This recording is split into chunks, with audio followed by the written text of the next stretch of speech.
Ya, el tema que nos falta es algo pequeñito, así es que ni se desesperen, es algo básico, simple, que lo vamos a hacer después.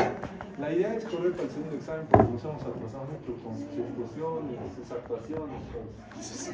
Y acá lo que nosotros tenemos que definir pues esta progresión de enfermedad renal crónica tiene pues una repercusión marcada, lo que les indicaba, la proteinuria. La proteinuria pareciera pues algo inofensivo, algo inocuo, pero la realidad no es tan inocuo.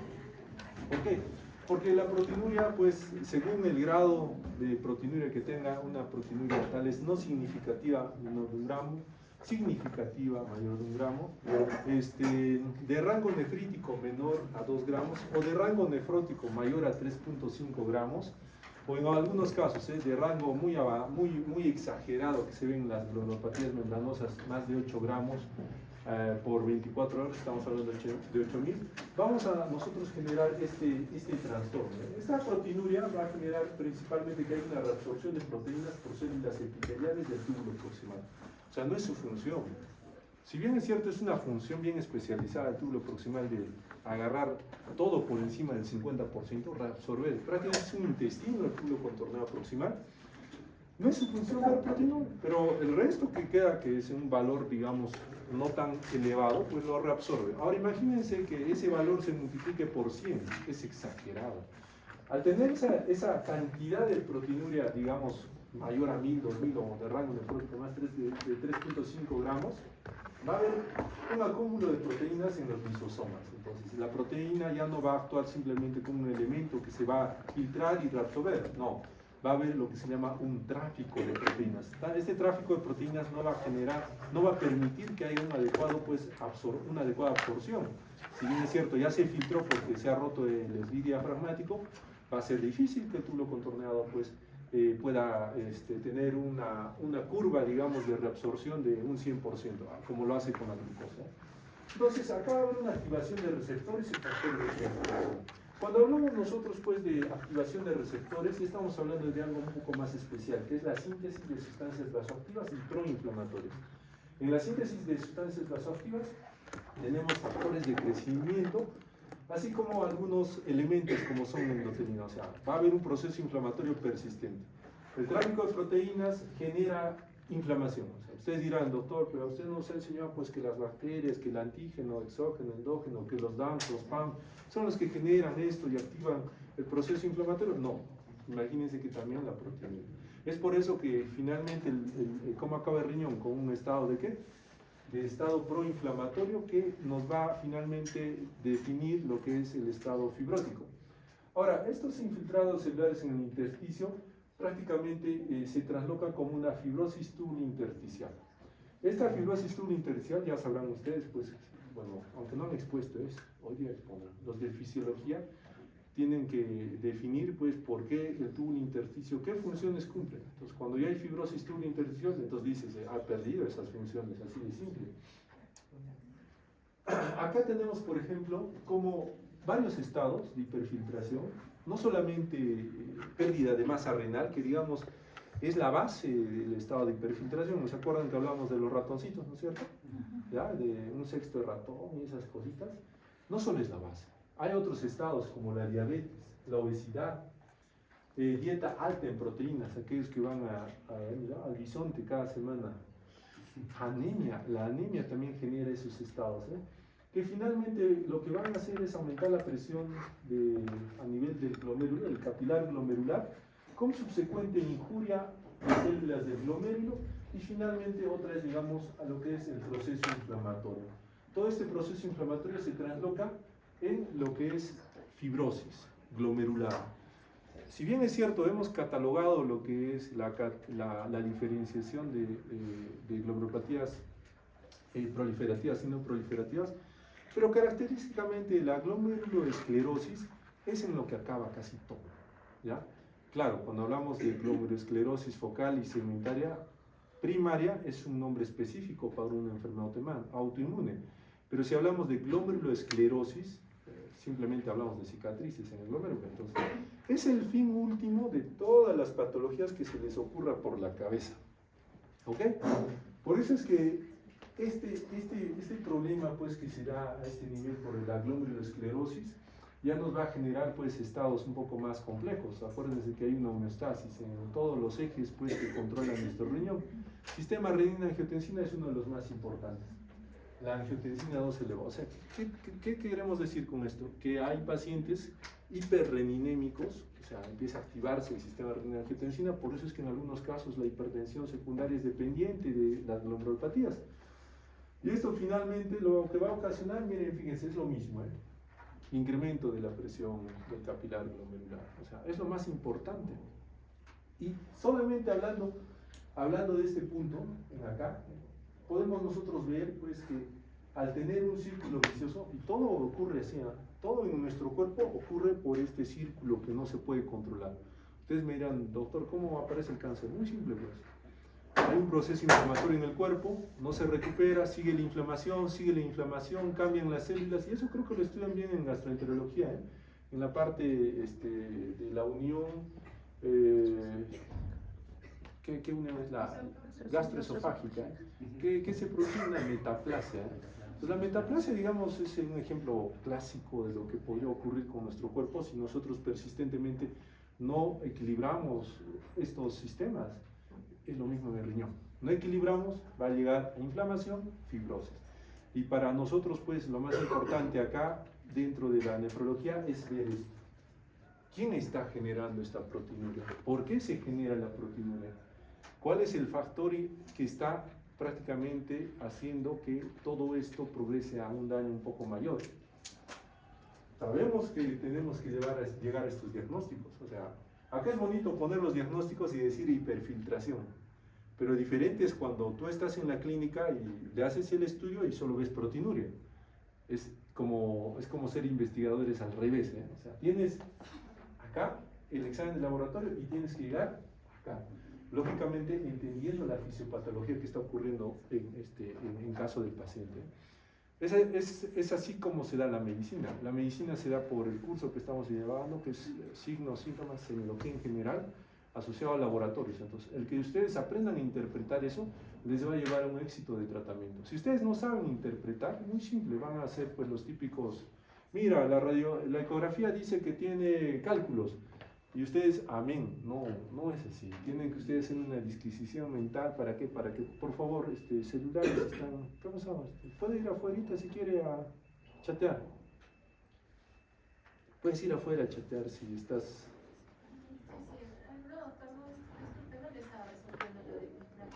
Sí, tienes que poner atención. Están invitados, chicos, a salir afuera si tienen alguna actividad. Acuérdense que ya hemos dicho que ustedes son universitarios, no son colegiales. Entonces, la idea de acá, porque después, por favor, no quiero que se quejen, no va a ocurrir lo que, como una vez ocurrió en un semestre, pero doctor, usted nos ha tomado un examen que nunca nos ha explicado. ¿Cómo? ¿Pero por qué así? No estaban en sus diapositivas. Yo le digo, pero no asistes a clases, no asistía a clases. Pues. Entonces, es fácil reclamar cuando hay solo diapositivas y nadie entiende, pero lo que avanzamos en clases, mucho de lo que avanzamos se toma en el examen, por eso es importante que estén atentos, ¿ya? Acá tomen en consideración que tenemos estos estados, pero también pues tenemos algunos estados en los cuales pues este nefrón ya ha generado pues una lesión, digamos, ya de nacimiento, o una lesión predispuesta, o una lesión que ha sido finalmente pues secundaria a una noxa. Imagínense, acá tenemos enfermedades, ¿no es cierto?, que progresivamente pueden generar esta patología, pero hay otras que son adquiridas. Entonces ya no estamos hablando simplemente pues de cuestiones pues particularmente de una u otra enfermedad, sino de una gama de enfermedades que nos van a generar este problema, una disminución del número de nefrones. Como les dije, desde un recién nacido pretérmino que no ha llegado a desarrollar prácticamente ni embriológicamente el total de glomérulos, hasta pues alguien que haya tenido una alteración o afectación intraútero del sistema urinario. Es a eso a lo que nos enfrentamos. Ustedes dirán, y doctor, ¿cómo sería el caso? Ya imagínense, estamos en nefrología clínica, no están haciendo pediatría todavía, estamos en la parte general de adultos. Imagínense que un adulto, ya que ustedes ven en la diálisis, pues que lastimosamente está ya pues en una condición crítica, que necesita un apoyo para poder sobrevivir. Imagínense lo mismo en un niño recién nacido, ¿no es cierto? Un añito de edad, no es un añito de edad, recién nacido, o sea, un día de edad.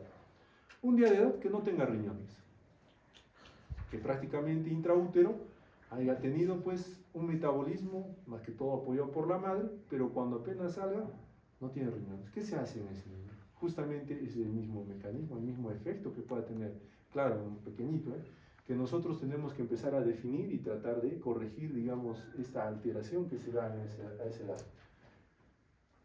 No todos somos iguales, no todas las personas tienen el mismo riesgo de desarrollar enfermedad renal crónica, no todos los pacientes con enfermedad renal crónica progresan igual, no todos los factores de progresión influyen igual. Y estamos hablando factores. Y si es que nosotros hablamos de factores, tenemos que ver esta tabla muy interesante. Tenemos factores de susceptibilidad que incrementan la posibilidad de daño renal. Tenemos factores iniciadores, o sea, que inician directamente el daño renal. Tenemos factores de progresión. Cuando hablamos de progresión significa que ya ha habido daño, ¿no es cierto? Entonces, cuando hay daño, algo que va a hacer que progrese. Y tenemos factores de estadio final. O sea, ¿qué quiere decir? Que hasta en el estadio final de daño renal también puede haber más daño, pero ya no un daño pues específicamente de riñón, sino un daño sistémico. Acordémonos que ustedes, no sé si alguien pueda definir qué es prevención primaria, prevención secundaria.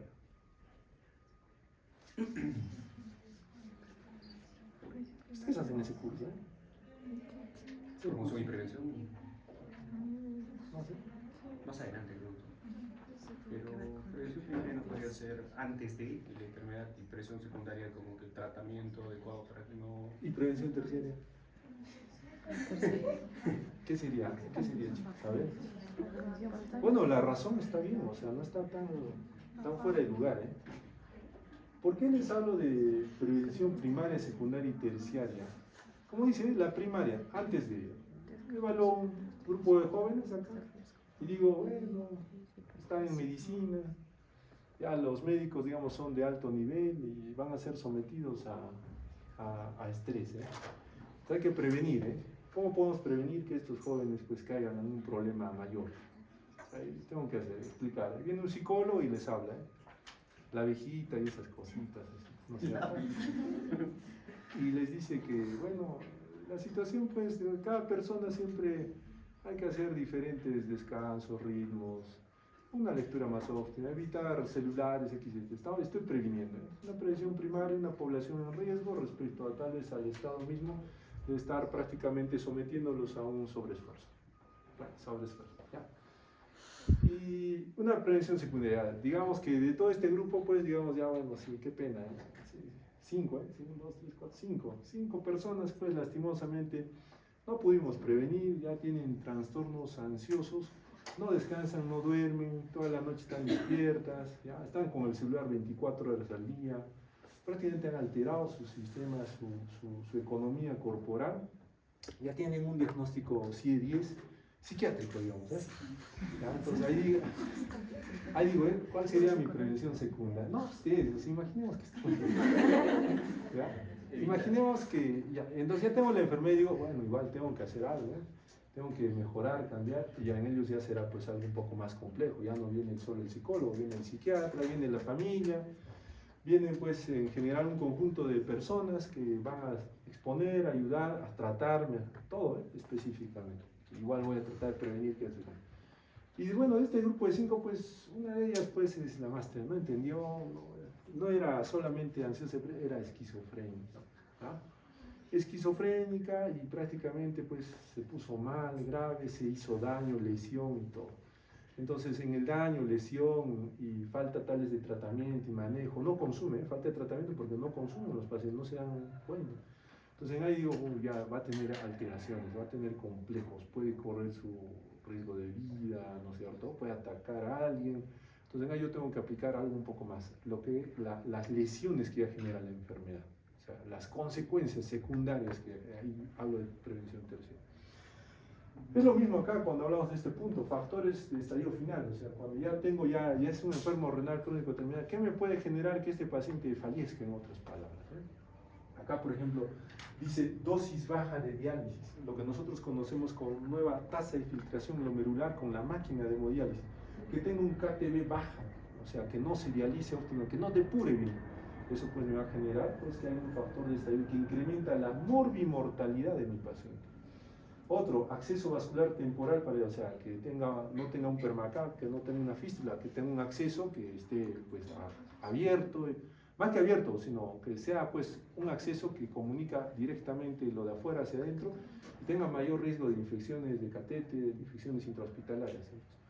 Acá, pese a que el paciente ya tiene daño, yo también tengo que ver anemia, hipoanemia, que tenga que ver calcificación vascular o enfermedad mineralosa. ¿Por qué? Porque ya son comorbilidades propias de la enfermedad que pueden aumentar mi riesgo de morbimortalidad. ¿Por qué les explico esta parte? Porque lo demás se entiende, pues, ¿no es cierto? Es muy simple, miren, factores de susceptibilidad. O sea, cuando el paciente es susceptible, va a incrementar la posibilidad de daño. Lo que les decía, por ejemplo acá, un bajo peso al nacer, ¿no es cierto? Bajo peso al nacer, pues, el niño, según el doctor Marco que me informó, pues, estoy viendo ya su futuro de acá a 30 años, va a ser hipertenso, va a tener problemas renales si es obeso, si come mala dieta, probablemente ese riñón va a fallar antes de los 50. O sea, futuramente estoy viendo que va a ir mal, ¿no es cierto? Igual como el otro grupo de pacientes. Un paciente obeso, doctor, soy obeso y vivo feliz, alegre de la vida, no tengo nada, mis colesterol, eso es todo normal, mi hemoglobina normal. No entiendo cómo la gente dice que es malo ser obeso. Claro, puede estar feliz, alegre, pero nosotros tenemos que catalogarlo pues, de los factores de susceptibilidad. En algún momento el paciente va a ser más susceptible a generar un daño. Por ahí este paciente que era tan tranquilo, feliz, alegre, pues hacía hiperfiltración que no se da cuenta, se le colocó una micacina y de pronto hace falla renal. ¿Y qué pasó? ¿Por qué? Y acá la señorita pues que va con infecciones urinarias 5 veces al año y benditos ginecólogos, amicacina, nunca ha desarrollado una enfermedad renal crónica. ¿Y por qué? Acá el obesito pues que está pues todo feliz, campante, sonante, ha hecho daño renal. Es porque ustedes futuramente van a ver con su bola de cristal y van a decir, es que ya tenía factores de susceptibilidad. No es que ella no tenga factores, claro, mientras yo más genere de nefrotóxicos, voy a dar, pues, pero voy a generar, disculpen, probablemente una enfermedad renal, a largo plazo o a corto plazo, dependiendo de la dosis y el tiempo. Entonces, todo este grupo de personas, de patologías, por ejemplo, edad avanzada, factor de susceptibilidad. Entonces se van a poner a pensar, pues, ¿no? Ven un ancianito de 80 años, lo primero que van a pensar, 80 años, no, su riñón, pues tasa de filtración a partir de 45 años cae 1% por año. ¿Tienes diabetes? Ya cayó 3 a 5%. No importa, no tienes nada, eres viejito, es susceptible. Entonces no van a dar pues indicaciones a altas dosis, corregirán según tasa de filtración, primero, segundo, verán cómo está en la condición de varios órganos para poder tratarlo. Entonces es susceptible este paciente a generar pues a incrementar un daño renal en el tiempo. Factores que iniciadores, o sea, que ya no solamente están predispuestos, sino que estos sí o sí van a iniciar, van a generar directamente el daño renal. O sea, ahí no hay vuelta que dar. Ustedes ya no futurizan con el niño, sí, a sus 50 años va a ser, no, eso es futurizar. Pensar mal y decir, bueno, ya pues, si va mal, o sea, si come mal, si es obeso, si el paciente pues no cuida bien sus riñones, si tiene otros factores, va a desarrollar. Es diferente pensar así. Pero cuando tú dices factores iniciadores, tú te paras y te sientes, no, este paciente ya está generando daño. ¿Qué factores? Bueno, insuficiencia renal aguda. O sea, ya se comprobó que cuando un paciente viene y hace una injuria renal aguda, ustedes por más que su creatinina era 5, pero va a salir de hospitalización y ahora su creatinina es 1, ha vuelto a lo normal. Y muchos colegas, vive tu vida normal, ve, haz lo que quieras, una vida feliz, falso. Ya hubo daño, ya hubo lesión y pueda progresar ese daño.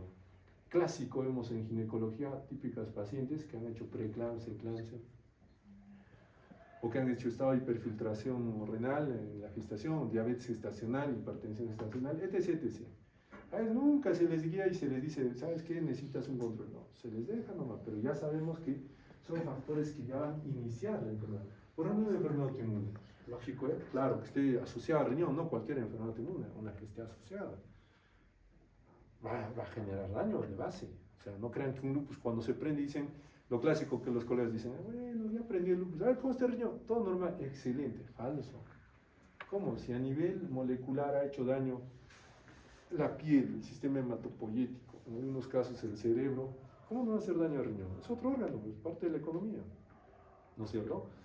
Siempre va a haber acá, cuando hablan de infecciones sistémicas, virus, SARS-CoV, infecciones urinarias, ya tenemos que poner pues el tipo de problema que se da. No es que cualquier infección urinaria genera daño, no, más que todo las citis altas, no podemos hablar de bajas, ¿no? Tengo una cistitis, doctor, mi riñón está dañado, no, pues, nunca llegó pues a la parte. Una pielonefritis, sí, ese es diferente, ha habido un proceso inflamatorio, ha habido una lesión. Miren, nefrotóxicos, ahí lo que estábamos hablando de los aminoglucósidos, o sea, que he puesto amicacina 5 veces, eso es como dispararte con un arma, pam, pam, pam, 5 veces en un año, y tú ni te has dado cuenta, tú estabas feliz, ya se hablé de la infección urinaria, pero no te diste cuenta que el que sufrió o al que dispararon fue el riñón, y eso genera daño. Entonces los nefrotóxicos a la cabeza tienen que estar pues con ustedes supervisados y diciendo, cuidado, cuidado, cuidado, ¿a quién doy, cómo doy y a qué dosis doy? No es simplemente dar por dar. Bueno, y así podemos hablar de todo. Hipertensión, diabetes, igualito, mira, arriba y abajo está. Factores de progresión, o sea, factores que empeoran el daño. O sea, acá yo tengo que cortar estos factores, ¿para qué? Para que pues cuando un paciente pues ese estadio 1 al 5, pues, para que no progrese, entonces yo tengo que empezar a ver qué está pasando, por qué se está generando estos problemas. Miren, una hipertensión arterial mal controlada, ¿va a hacer que progrese? ¿Cuántos pacientes no vienen? Clásico, doctor, ¿sabe qué? Me he puesto mal, se me hincha el pie. El año, ¿y de cuánto tiempo estás viendo? Un año, doctor. Un año, ¿qué habrá hecho en su vida? Bueno, no tomó pastillas, tratamiento, no controla su presión, con diagnósticos de enfermedad renal, proteinuria, hipertensión arterial, o sea, ya pues eso es un descuido grave, ¿eh? Y eso sucede frecuentemente, créanlo, cuando los que han hecho consulta, ¿cuántos pacientes no vienen? Doctor, estoy viendo, sí, me dijo alguna vez en mi vida que tenía una enfermedad. Mal, pues mal, o sea, eso ya es un descuido. Y peor si tiene, y ustedes se forman como médicos y ven, un paciente a ver qué tiene, hipertensión no controlada. Bueno, le daré enalapril, 10 cada 12. Nada, ni siquiera saben cómo dosificar. O sea, el problema no nace a veces del paciente, el problema nace del desconocimiento. Si ustedes no conocen cómo tratar una hipertensión, es lógico que esa hipertensión va a seguir no controlada, va a progresar a un daño no solo renal, sistémico, y finalmente va a ser pues un daño de órgano mayor y pues una complicación pues ya irreparable, un estado fibrótico. Entonces, cada vez que ustedes futuramente indiquen o den cualquier pauta, pues una revisadita, por lo menos para decir cómo estoy actuando, cómo estoy tratando. No se vayan a acostumbrar pues a lo que hace su compañera, haga la compañera Z, y lo mismo, cada año hacen lo mismo. No, tiene que mejorar, tiene que mejorarse en todos estos estados. Miren, acá dentro de los que aceleran el deterioro de la función renal, están la raza negra y asiática. O sea, por solo ser esa raza. Bueno, esto por estudios, o sea, se ha observado. Ahí tenemos también una acidosis metabólica, ingresos hospitalarios, o sea, todo lo que nosotros podemos tratar y controlar, si no lo controlamos va a convertirse en un factor de progresión, ¿ya? Ustedes dirán, doctor, ¿y cómo controla la raza negra o asiática? Pues, se dan cuenta, hay situaciones en las cuales a veces no puedes hacer nada, son predisposiciones inadecuadas, es como decir el lupus, el peor lupus, latinoamericanos, o sea, ¿ustedes les da lupus? Vayan arriba poniendo un sitiecito. No es broma, son los peores lupus y a veces son refractarios, terribles son, ya se ha descrito en Latinoamérica. La proporción es de 10 mujeres a un hombre, en Latinoamérica es de 16 a 1, hasta 16. Por eso, por favor, no se me estresen. Le estoy dando hasta el día 13 de martes 13 para que no se estrese, ¿ya? Para ese día, y el 15 va a ser el segundo examen. Lupus todo. Si son cogenes, entonces, Es bonito saber esta tabla. ¿Por qué? Porque a veces ustedes no entienden a los especialistas. Hay especialistas, les hablan, les comunican y después dicen, oye, el doctor es un genio, mira, ya sabía lo que iba a ocurrir. No es que ya sabía, es que dentro de la bibliografía ya se describe, ya se sabe cuál es, digamos, la historia natural de la enfermedad en algunas condiciones y qué se debe de hacer, ¿ok? Ese es es algo muy bueno. Entonces acá pues un resumen de todos los factores. Ahí tenemos modificables y no modificables. Este factor no modificable, edad no puedes modificar, sexo, creo que ahora sí, raza, bajo peso al nacer, difícil, son no modificables. Entonces los factores no modificables, pues hay que ir contra ellos, o sea, es difícil con decirles que el lupus, por ejemplo, si da a menor edad, es peor, la mortalidad es alta. Y entre varón y mujer, si es varón, adiosito, horrible es. ¿Se dan cuenta? Entonces ya se sabe eso. Y si ya se sabe, entonces ustedes tienen que analizar y pensar, doctor, sabe que tengo un niño de 2 años, varón, con lupus, severo, refractario a tratamiento. Ya fue. No, no es que ya fue. Tú tienes que decir, ya, pues, dentro de tu clínica, estos son severos. Agarrarás lo último pues, en estudios. Harás una campaña internacional para que apoyen pues con un tratamiento de última generación. En el peor de los casos, no todos se comportan al mismo grado, les voy diciendo. A veces hay respuesta, así es como le dicen el milagro de Dios. Así. Es mal el factor, pero de pronto le das y va bien. Y es que en el factor inmunológico no solo interviene el tratamiento, interviene su genética. Ahí donde dice no modificable, intervienen los modificables, o sea, todo lo que come, como duerme, si tiene amorcito de los papás, no tuvo amorcito, si ha nacido depresivo, no tiene. O sea, es un mundo el paciente. Créanme, por ejemplo, bueno, investigué algo de esto, las mamás depresivas, o sea, que durante su gestación andan mal, oye, el bebé, mucho riesgo para problemas psiquiátricos. Está descrito. Hasta eso, imagínense. O sea, ya está descrito. ¿Y qué debe hacer uno? Pues no, mínimo, básico, tener una buena salud mental, por lo menos en esas etapas. Aunque es difícil, Es difícil porque hay unos cambios terribles, hormonales y paternales. ¿Ya? Entonces, frente a esto, hay que nosotros ver, pues, qué podemos modificar, qué es difícil de modificar, qué problemas ya son inherentes ya a un daño renal. Y siempre tenemos que evaluar esto. La hiperfiltración y la proteinuria nos van a generar progresión. Hiperfiltración y proteinuria. Bueno, hay varios estudios ya que nos van a reafirmar lo que estamos hablando. Los dos a la cabeza, la proteinuria y la hipertensión mal controlada, sí o sí dañan. Se ve en la clínica, y a veces los pacientes se maravillan cuando les tratas eso. Les tratas y empiezan a sentirse mejor. Claro, les dura un par de meses porque después otras vuelven al desorden de su vida, ya otra vez caen en lo mismo.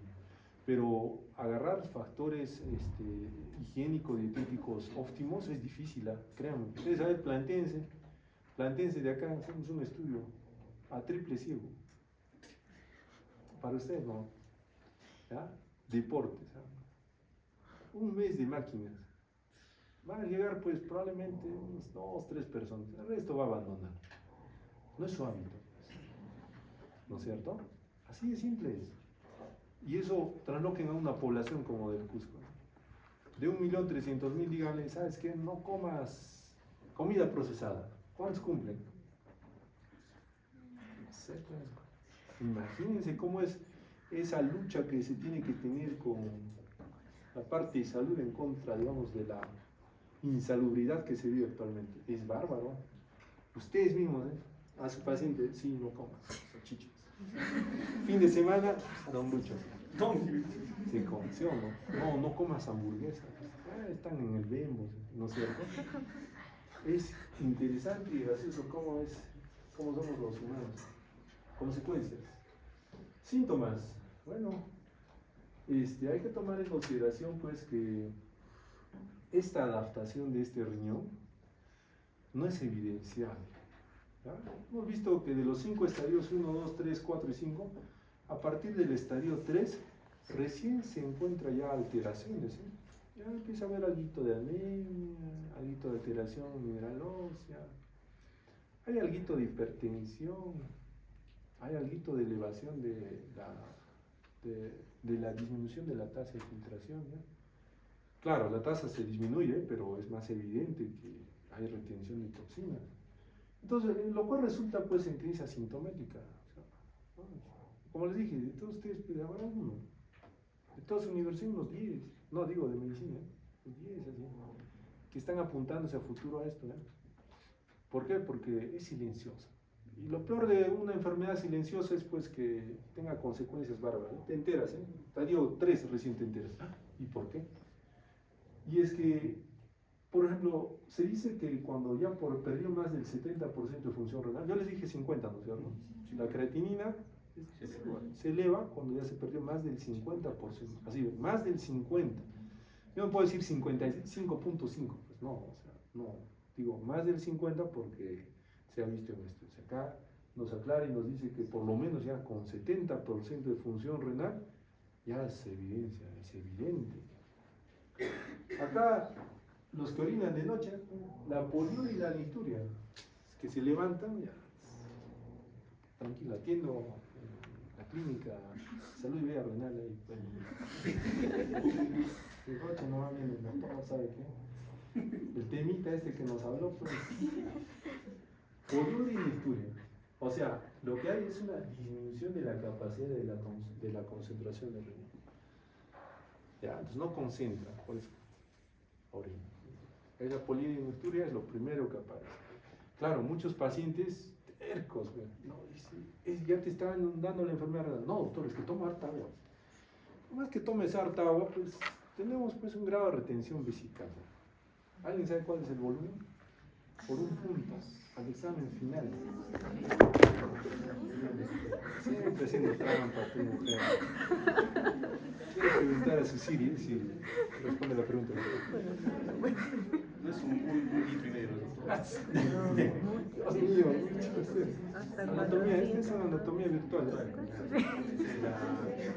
La fascia de Gerota que nos ha preguntado hoy. Anatomía virtual, excelente. Futuros cirujanos, por favor. No se equivoquen de pierna, ¿ya? Por lo menos diferencia entre la izquierda y la derecha.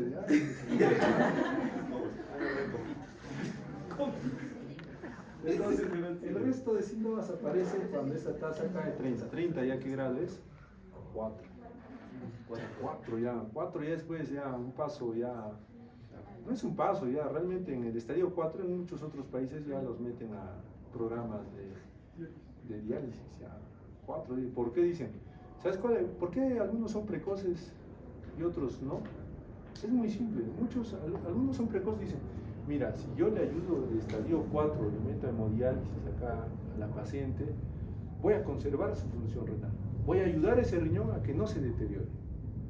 ¿Ya? Y otros dicen, no, espera, aguanta. No puedes meterle en estadio 4, ¿por qué? Porque esa función renal, o sea, de todas las 11 funciones que tiene el riñón, todavía está dándole. Si tú la metes a diálisis, les estás exponiendo pues a las complicaciones que hay en diálisis, sea de hemodiálisis o diálisis peritoneal, cualquiera de las.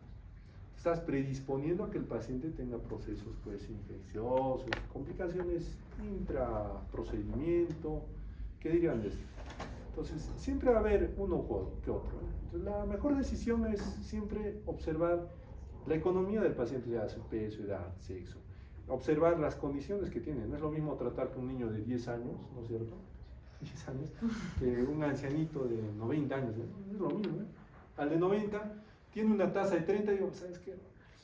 Vive feliz, viaja por el mundo. ¿Por qué? Porque 30 o 20 pues son suficientes para su metabolismo. No ocurre nada, probablemente, claro, si se exacerba en carnes, dieta o tiene alguna complicación, va a ir mal, pero a un niño que tenga pues una tasa de 20, pues ya es mucho cuidado, ahí sí hay que plantear un tipo de manejo y tratamiento en el paciente. Sin embargo, dice, con una tasa de filtración de menor a 60, ya está produciendo alteraciones bioquímicas, lo que les dije, estadio 3. cierto? Entonces, eso es lo que nos importa, las alteraciones bioquímicas. Muchos de ustedes cuando han rotado han visto, el paciente viene tranquilo, doctor, vengo feliz, alegre y contento. ¿Qué ha pasado? Vengo por dolor. ¿Ya? Y sabemos pues que casi el 90% de dolor no es de causa real, ¿ya? Pero lo bueno es que viene, ¿cierto? Y cuando empezamos a evaluarlo, pues encontramos A, B, C, D, E, F, G, H, I, J, o sea, problemas que el paciente ni por acá lo tenía en la cabeza. Entonces, ¿de qué depende que ustedes detecten del A a la Z los problemas? De entender las patologías. Por ejemplo, acá si ustedes entienden y ya dicen, doctor, genera poliuria y ven a una señora, ¿cuál edad tiene? 65. ¿Qué tiene? Diabetes. ¿Cuántos años? 15. Uy, Dios mío. Señora, ¿orina de noche? Te dice, sí, me levanto 4 veces. Ya, o sea, ya con una pregunta no me estás ingiriendo que ya debe tener una patología, ya está avanzada. Y decir, está avanzadito. ¿Por qué? Porque ese riñón no concentra. Así nomás de simple, ¿se dan cuenta? Así de simple ustedes pueden definir. Ya van a entrar casos clínicos, vamos a ver cómo resuelven. Así de simple. Una pregunta de hace años, ya no voy a poner esta pregunta. Clásica, gestante de 26 años, primigesta, 7º mes de gestación, acude con proteinuria de 280. Opción A, indique la patología. Opción A, paciente con glomerulosclerosis focal y segmentaria, paciente con proteinuria significativa.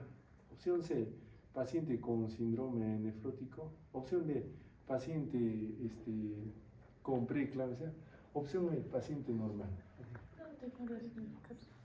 ¿Qué tal? Así es el examen, por si acaso. Y es una pregunta fácil. Es como decir, oye, dime cuánto es 1 más 1. Porque los casos clínicos complejos son ya diferentes. Paciente con antecedentes de diabetes, hipertensión, enfermedad cerebrovascular, que al momento acude por hematuria, proteinuria, expectoración verdosa amarillenta, se evidenció por radiografía foco neumónico basal derecho, al momento recibió tratamiento con imipenes, cefepime, ceftriaxona, no mejorando el cuadro, y en última instancia se observó cranocitos del 2%. Histopatológicamente, ABCD. Eso ya es un caso, ¿no es cierto? Es diferente. ¿Ya? Pero esto que les he dicho es lo facilito. A ver, ¡vótenla! Repita, por favor. En el examen. Ni Ni siquiera han puesto atención. Aquellos que han anotado tienen un punto. A ver, ¿quién me dice todo el caso clínico? Paciente gestante de 26 años. ¿Has anotado? Si has anotado, te creo. Si no has anotado, difícil. Su memoria, sé que su memoria a corto plazo está deteriorada. A ver, ¿quién se anima? Ya, Nico. Era paciente femenina de 26 años, primera gestación. Le está llamando, ¿no?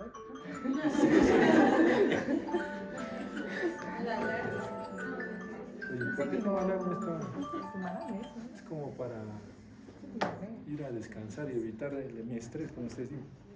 ¿Qué más? Séptimo mes. No has llegado ni siquiera de la segunda línea. A ver.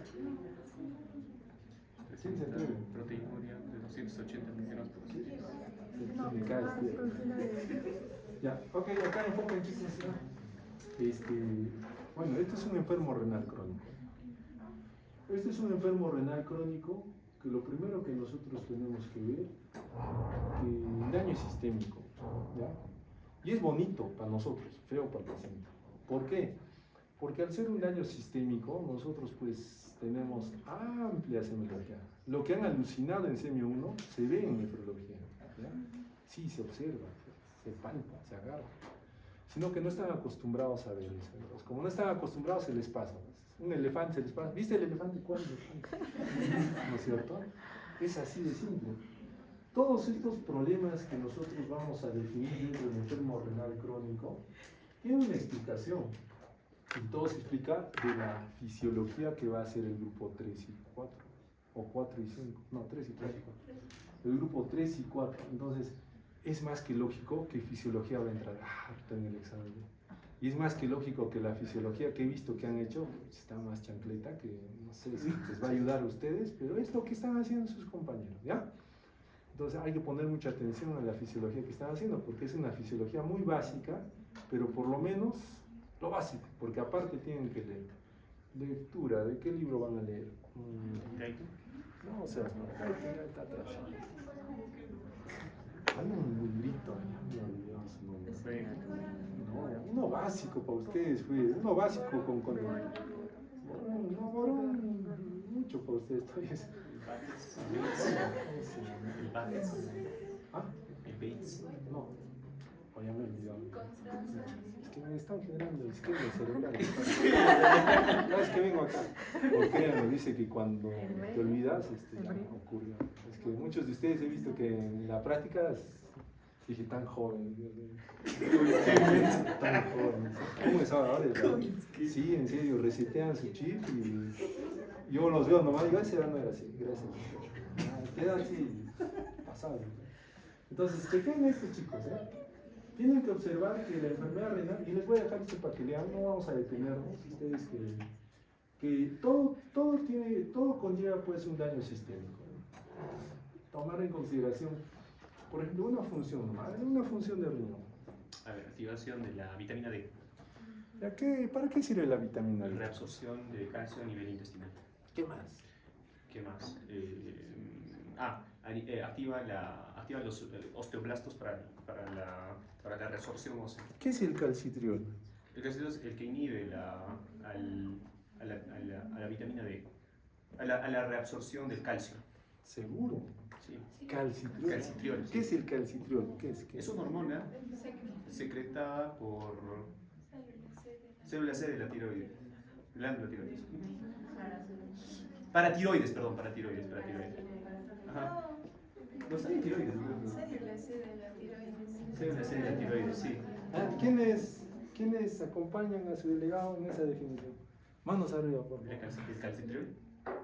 Sí, calcitriol. O sea, es un tema, no estamos hablando de una palabra, ¿no? O sea, imagínense una cosita. Entonces hablamos mucho en calcio, fósforo, PTH, excelente. Pero no solamente es eso, hay muchas cosas. Pero ¿estás seguro de lo que dices? El calcitriol. La famosa vitamina D activa. Ah, claro.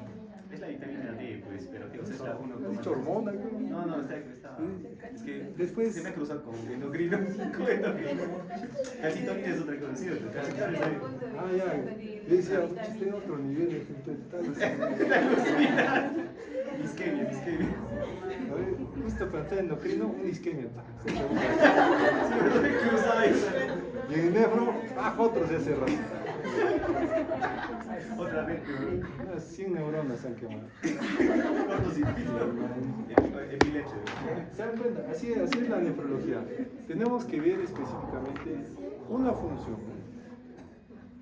Calcitriol. ¿Por qué se genera el calcitriol? Entonces, a partir de esa función dices, ¿y qué pasara si no hubiera calcitriol? Pues nada más, es lo único que tienen que preguntarse. ¿Qué pasara si no hubiera calcitriol? Hipocalcemia. El doctor sabe que electrolitos, uy, Dios mío, riñón, electrolitos controla. ¿Cuál? El potasio. Ahí se van a preguntar, ¿y si el riñón no existiera, qué pasaría con el potasio?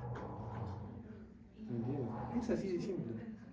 Doctor, eritropoyetina genera, ¿dónde hemos dicho? A ver, era tarea de la anterior de hace 2 semanas. ¿Quién averiguó? Eritropoyetina. ¿Dónde se sintetiza? Era para un punto. Se le regala punto, ¿no? Se regaló todavía. Les doy 2 semanas. A nadie aprueben mi obra. Nicole se vacila. Ella dice es fácil. La rotación es fácil. Las clases es fácil. Ya se ve en clínica. La primera que ha pasado. Está bien. Esa confianza me gusta. Para el martes 13 con esa confianza. Martes 13. Ustedes han escogido. No quiero ver caras. Entonces, todo lo que probablemente el riñón debe de hacer y no hace, ya se trasloca a nivel sistémico. Es penoso, pero así es. Vivir sin un órgano genera mucho daño. Genera mucho daño. Y lastimosamente, el daño o la semiología es tan amplia que de cualquier cosita nosotros podemos definir si hay repercusión. Acá está más específico. Por ejemplo, en el sistema nervioso, encefalopatía, polineuropatía periférica, neuropatía autonómica. En el hematológico, anemia, disfunción plaquetaria. ¿Por qué dice disfunción plaquetaria? ¿Por qué no dice, como en otros, plaquetopenia o plaquet cerebral? Pero dice disfunción. O sea, lastimosamente en enfermedad renal o está arriba o está abajo. Cualquiera de los dos vale para enfermedad renal crónica. ¿Ya? Déficit inmune. En el cardiovascular, hipertensión, insuficiencia cardíaca congestiva, angina o angor de pecho, arritmias, aparato digestivo, anorexia, náuseas, vómitos, locomotor, prurito, doloroso, endocrino, dislipidemias, hiperglicemia, hiperinsulinemia, trastornos hidroelectrolíticos, ABCDFGH, todo. ¿Se dan cuenta? Entonces, hablar de enfermedad renal crónica pues es hablar de un síndrome muy complejo. Este síndrome complejo pues tiene explicación a todo nivel. Todo lo que ustedes ven acá es explicable. Todo es prácticamente esperable también en un enfermo renal crónico. ¿Ok? Por ejemplo, es lo que les decía. Es una función renal normal. ¿Qué es? Regulación del medio interno. Consecuencia, que no regule, que no haya riñón. ¿Qué pasa? Hiperpotasemia, hiponatremia, edema. Regulación del equilibrio ácido-base. Lo principal. ¿Por qué? Porque es un órgano netamente depurador de ácidos, ¿sí? Y generador de tampones. Entonces, lo que estamos hablando, síntesis de la 1.25 dihidroxi D3. ¿Qué genera? Control de fósforo. ¿Qué genera? Calcificación. Alteración. Sí, la hiperfosfatemia genera calcificación vascular. Digo hiperparatiroidismo y el hiperparatiroidismo, calcificación. Alteración del metabolismo óseo. Síntesis del cloto, por eso son viejitos pues, nuestros pacientes. ¿Ya? O sea, el riñón sintetiza el cloto. Y es la nueva sustancia que están sacando para que rejuvenezcan. ¿No? Creo que ya lo han descubierto o creo que ya lo han sintetizado actualmente. Escritora, retención de toxinas. Entonces, esto que estamos observando, pues, tiene una repercusión un poco amplia. Entonces, vamos a... ¿Qué hora es? 5:28. 5:28. Ya, esto lo vamos a dejar para una segunda parte. ¿Ya? ¿Por qué? Porque ya hemos hablado de enfermedad renal crónica. Lo que vamos a hablar más pacientemente son de sus consecuencias de la enfermedad renal crónica. Pero para eso necesito que revisen muy bien un poco de fisiología. La exposición. La exposición que van a dar tiene que ver mucho, porque hay unos que están haciendo... Aunque no, claro, sí tiene. Es que, ¿saben por qué les digo que su exposición del grupo 3 y 4 está bien asincleta? Porque no habla nada de metabolismo de electrolitos. Son cosas pequeñas, no me he visto. ¿Ya? Y en función tubular es amplio. Ahora, en función glomerular, pues también básicamente deberíamos de hablar de muchas otras cosas, que es más corto, pero por lo menos hay que ahondar en ese tema. Entonces, una vez que expongan fisiología, vamos a continuar con esto, ¿ok? Para que entiendan mejor. ¿De qué libro, doctor? ¿Qué libro era?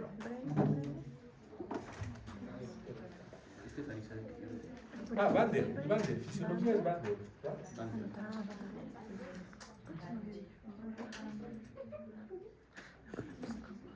Fisiología de Bander. Mándala al grupo también.